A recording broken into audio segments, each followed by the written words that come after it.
עכשיו, קחו נשימה, ובואו תראו יחד איתי קטע שהראינו בהתחלה ממש בקצרה, אבל עכשיו נראה את הקטע המלא, זה לא ממליאת הכנסת, אלא בנאום אחר.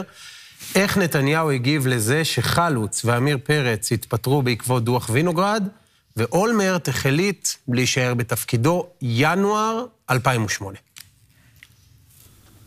מעולם, מאז מלחמת העצמאות, לא ניתן בידי ממשלה זמן רב כל כך כדי להביא הכרעה בשדה הקרב.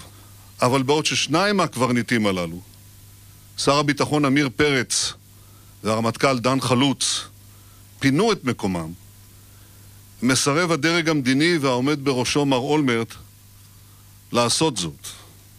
הוא מסרב לקחת אחריות, הוא מסרב לגלות יושרה אישית ומנהיגותית, מסרב לעשות מה שרוב מכריע בציבור מצפה ממנו לעשות.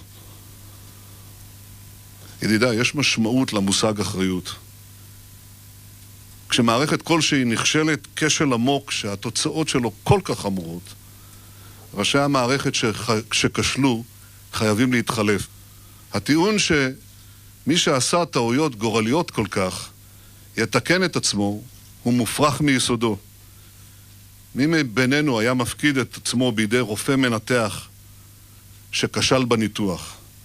מי היה עולה על אוטובוס שהנוהג בו עשה תאונה קטלנית לא מכבר? במילה אחת וואו? כן, יש גם את המשל והנמשל של הקברניט של הטיטניק, אנחנו זוכרים אותה תקופה, תראה. אבל את זה כולם מכירים, אני רציתי להביא לך משהו חדש, אתה יודע, באת, אמרתי, אני ארגיל לך משהו. אבל מה, אנחנו חיים בעידן שבו אתה עושה או לא עושה משהו כי אתה יכול.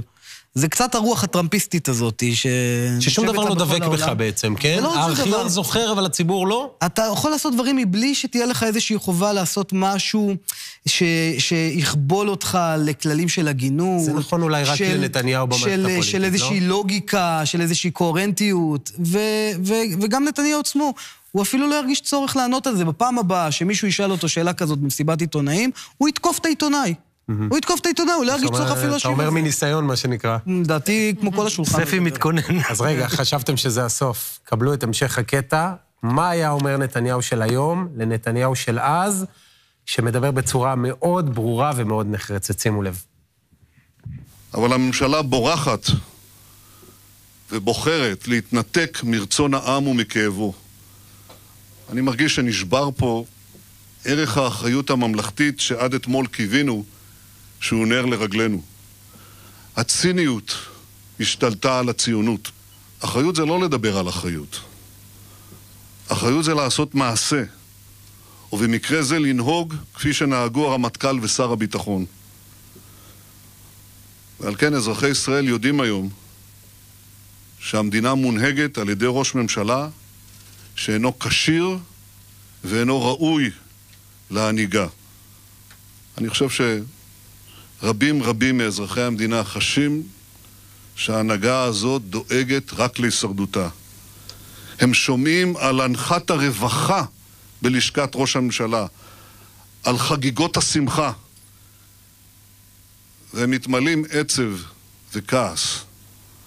מה קרה לערכי המנהיגות שהובילו פעם את המדינה? האם לנורמות אלה של בריחה מאחריות נחנך את ילדינו? השתכנע.